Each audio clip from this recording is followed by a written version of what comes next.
Бәріңе сәлем оқушылар, сендермен бірге мен Шахмардан ағай. Бүгін біз сендермен бірге Наурыз ұбт-да келген Штерн тәжірибесі деген контексті талдайтын боламыз. Кеттік, бізде бірінші есеп.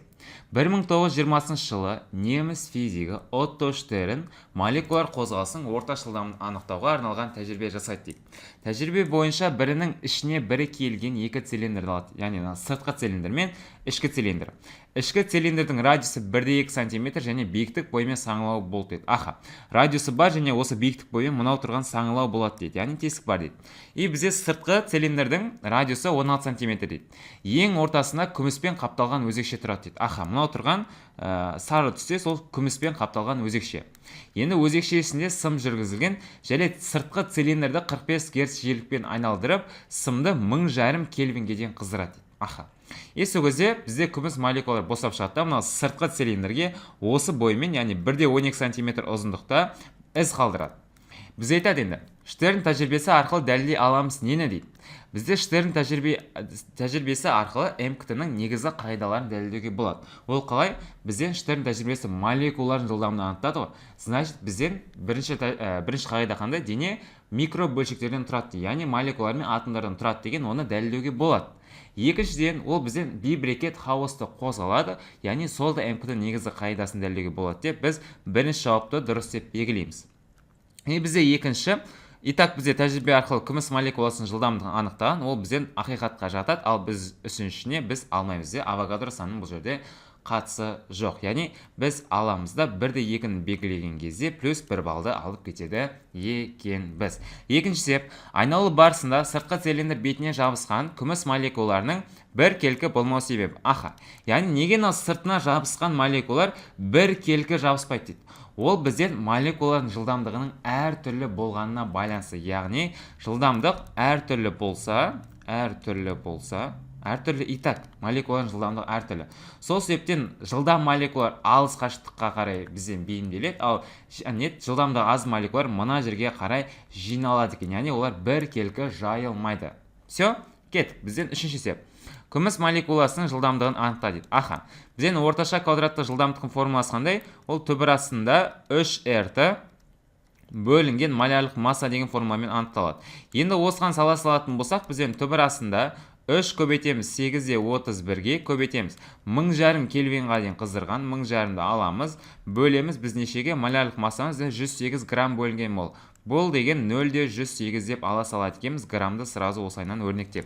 Калькуляторды ашамыз, сол кезде бізден 3-ті көбейтеміз 8-31-ге, көбейтеміз 1000-ға, бөлеміз 0,108-ге, осыны түбір астынан шығаратын болсақ, бізден 588 деген жауап шыға салады екен. Яғни бізден 588 метр бөлінген секунд деген жауап шыға қояды екен.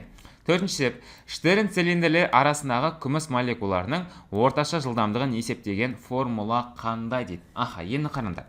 Бізден осы жерден формуланы қазір қорытып шығарамыз. Бізде тура осы көріп тұрған суретті, мынау суретті төбесінен қарап салайықшы. Яғни жанынан емес, төбесінен қарап салайық. Төбесінен қарағанда бізде осындай ортасына бір болат өзекше бар, сыртында кішкентай цилиндр бар және оның сыртын тағы бір екі қабаттап осыны үлкен цилиндрмен үлкен цилиндрмен осыны қаптаған. Сол кезде бізде ішкі цилиндрде мынандай саңылау болған, саңылау болған.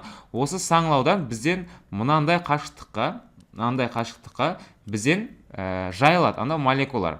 Енді бізден ішкі цилиндрдің радиусы берілген, сыртқы цилиндрдің радиусы берілген. Мынау R1 болса, сыртқы цилиндрдің радиусы мынау тұрған R2. Мынау R1. Енді қараңдар, бізден молекулалар бізден шыққан кезде қандай жол жүреді? Бізден шыққан кезде молекулалар бізден мынау қашықтықтағы жолды какой-то бір уақытта жүреді. Яғни бізден мынау қашықтық қандай? Бізде мынау қашықтық табатын болса қандай не бар ғой? Андай есептер бар ғой? Сақинаның ішкісі және сыртқысы бар, ортасына арақашықтық тап дегенше, сол сияқты таба аламыз. Яғни мынау қашықтық R2 минус R1 деген қашықтықты, яғни L-ді ол теңестіреміз нешеге? Енді S тең V көбейтілген T деген формуланы бәрін білесіңдер ғой. Яғни жылдамдығын көбейтесіңдер уақытқа деген сөз. Осы молекулалардың жылдамдығы. Енді уақытты қалай табамыз деген сұрақ. Бізден уақытты қалай табамыз? Бізден білеміз, что мынау бұрышымыз бізден фи деген бұрыш. Енді фи деген бұрыш неге тең? Өзіміз білеміз, фи деген омега көбейтілген уақытқа тең. Енді осы жерден біз білеміз, что уақыт дегенді мынадан өрнектеп алатын болсақ, ол деген R2 минус R1-ді бөліп тастаймыз жылдамдыққа. Енді осының апарып мынаны орнына қояйық. Сол кезде не болады? Бізден фи тең болады омега көбейтілген жақшаның ішінде R2 минус R1, ал астында не болады? Астында орташа квадратты жылдамдық бізге керек жылдамдық болып тұр. Бірақ бізде фи керек емес қой. Енді бізде осы жерде тағы бір формула керек. Бізден шеңбер бойымен қозғалысы, жүзу бойымен қозғалыспен байланыстыратын қандай формулалар бар? Оны білеміз. Бізде мысалы v тең омега r екенін білеміз. Және де бізден a тең эпсилон көбейтілген r екенін білеміз. Енді осы жерде жол мен бұрышты ығысуды байланыстыратын формула тура осындай, фиді r-ға көбейте саласың деген сөз ғой. Мынау жол деген осы жайылған ұзындығы ғой, міне осы ұзындық l. Енді осыған салатын болсақ, бізден l тең болады, фидің орнына мынаны әкеп қояйын. Бізден омега көбейтілген r2 минус r1 бөлінген v көбейтілген, наяқта r деген мынау енді сыртқы радиуспен болғаннан кейін r2 деп аласыңдар. Енді сыртындағы ұзындық болғаннан кейін r2-ге көбейт жересіңдер. Сол кезде осы жерден бізде мынау тұрған жылдамдықты анықтау керек. Сол кезде біздің жылдамдықтың формуласы v тең болады, мынау бізден жайылған ұзындықпен орын алмасып кете салады. Яғни омега r2 жақшаның ішінде r2 минус r1 и бөлесіңдер нешеге? L деген ұзындыққа. Осы Штерн деген ғалым осы формула арқылы бізде не істеген? Күміс молекулаларының орташа квадраттық жылдамдығын анықтаған екен. Бізден есептің формуласын жаттап бізде формуланың қорытуын жаттыңдар. Сол кезде формула сендердің естеріңде қалып қоятын болады. Бізде соңғы есеп осы формула бойынша шеңбер бойымен қозғалыс кезінде күміс молекулаларының жылдамдығын анықтау керек. Біз формуланы қорытып алдық, яғни смело топтасақ болады. Яғни формуламыз омега r2, жақшаның ішінде r бізден r2 минус r1, r2 минус r1 и бөлінген бізден l деген ұзындық. Енді қараңдар, жылдамдық тең болады, омеганы бізде 2π нью деп ашамыз. Бізде жиілік бар. Яғни 2π это 6/28, нью деген 45. Көбейтеміз, R2-міз сыртқы цилиндрдің радиусы 16 см дейді, яғни 0,16 деп алам. И көбейтем, так, 16 см-ден 1-2 см азайтсам, менен 14,8 см, оны мен сразу 0,148 деп жазып жіберейін. Бөліп тастаймын, енді бізден жайылған ұзындық 1,12 см дейді. Оның минус 2-мен жазып жіберетін болсам, сразу 0,0112 болады екен. Осыны қазір біз есептейміз, и бізден қандай жауап шығады екен көрейік. Так, бізден мынаны былай қарай әкеп алайын.